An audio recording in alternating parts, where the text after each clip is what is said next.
بعض محققین کا خیال ہے کہ حضرت آدم علیہ السلام سے قبل زمین پر انسانوں سے مشابہ مخلوقات آباد تھیں۔ بعض کھنڈرات، قدیم ڈھانچوں اور آثار قدیمہ سے یہ اشارہ ملتا ہے کہ زمین پر ایسے انسان نما جاندار موجود تھے جو یا تو وقت کے ساتھ ختم ہو گئے یا کسی خدائی فیصلے کے تحت مٹا دیے گئے۔ یہاں تک کچھ نظریات ایسے بھی سامنے آئے ہیں جن کے مطابق زمین ایک زمانے میں خلائی مخلوقات یا بیرونی دنیاؤں سے آنے والی مخلوقات کی تجربہ گاہ تھی۔ ان کا ماننا ہے کہ انسانی تخلیق کا راز کائنات کی سطح پر جڑا ہوا ہے۔ قرآن مجید کی سورہ ہود کی آیت 7 میں ارشاد ہوتا ہے، اور وہی ہے جس نے آسمانوں اور زمین کو 6 دنوں میں پیدا کیا اور اس کا عرش پانی پر تھا تاکہ تمہیں آزمائے کہ تم میں سے کون بہتر عمل کرتا ہے۔ اس آیت کے مطابق تخلیق کے ابتدائی مراحل میں زمین پر صرف پانی موجود تھا اور کسی مخلوق کا ذکر نہیں کیا گیا۔ صحابہ کرام رضی اللہ عنہم نے جب حضور نبی کریم صلی اللہ علیہ وآلہ وسلم سے سوال کیا کہ آسمان اور زمین کی تخلیق سے پہلے کیا تھا، تو آپ علیہ الصلوۃ والسلام نے فرمایا اللہ کے سوا کچھ نہ تھا، نہ آسمان تھا، نہ زمین، نہ فضا، اور اللہ کا عرش پانی پر تھا۔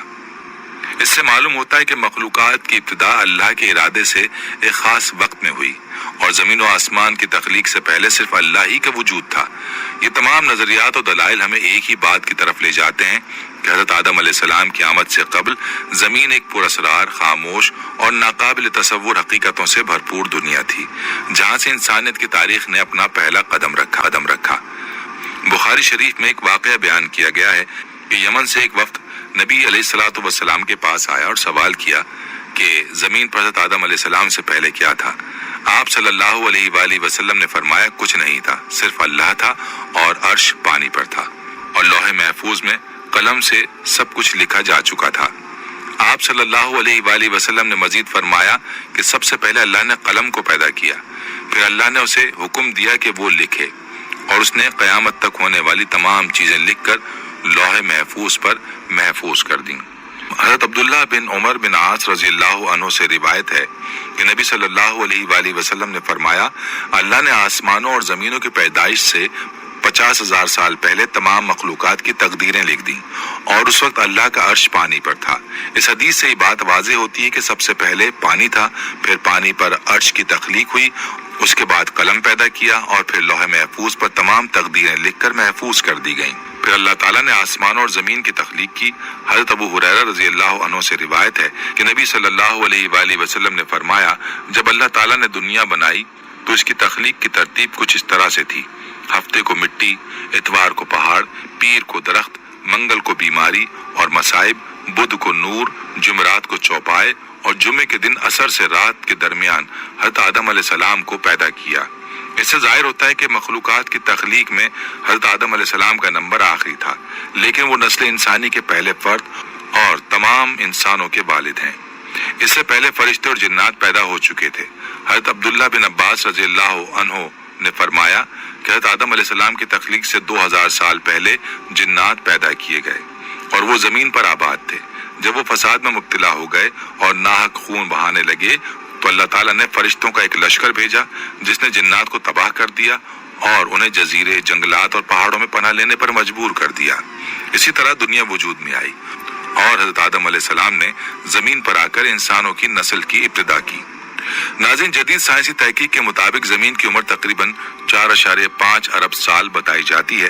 اس طویل دورانیے میں زمین نے کئی حیرت انگیز اور پیچیدہ مراحل طے کیے ہیں، جن میں آتش فشانی سرگرمیاں، زلزلے، برفانی ادوار، ماحولیاتی تبدیلیاں اور مختلف جانداروں کا ظہور اور زوال شامل ہیں۔ سائنسدانوں کے مطابق زمین ابتدا میں ایک جلتا ہوا لاوے کا گولا تھی جو وقت کے ساتھ ٹھنڈی ہوتی گئی اور اس پر پانی، فضا اور زندگی کے آثار پیدا ہونے لگے۔ انہی مراحل کے دوران زندگی کا ارتقائی سفر شروع ہوا جس میں سب سے پہلے یک خلوی جاندار پیدا ہوئے، پھر آہستہ آہستہ ان سے پیچیدہ جاندار جنم لیتے گئے، یہاں تک کہ مختلف نسلیں زمین پر آباد ہوئیں۔ جب ہم انسانی ارتقاء پر نظر ڈالتے ہیں تو سائنسی ماہرین جو وقت کے ساتھ ٹھنڈی ہوتی یک خلوی جاندار پیدا ہوئے، پھر آہستہ آہستہ ان سے پیچیدہ جاندار جنم لیتے گئے، یہاں تک کہ مختلف نسلیں زمین پر آباد ہوئیں۔ جب ہم انسانی ارتقاء پر نظر ڈالتے ہیں تو سائنسی ماہرین بتاتے ہیں کہ موجودہ انسان یعنی ہومو اسپیشیز تقریباً 2 سے 3 لاکھ سال قبل ظاہر ہوئے، لیکن اس سے پہلے بھی زمین پر انسانی نما کئی مخلوقات موجود تھیں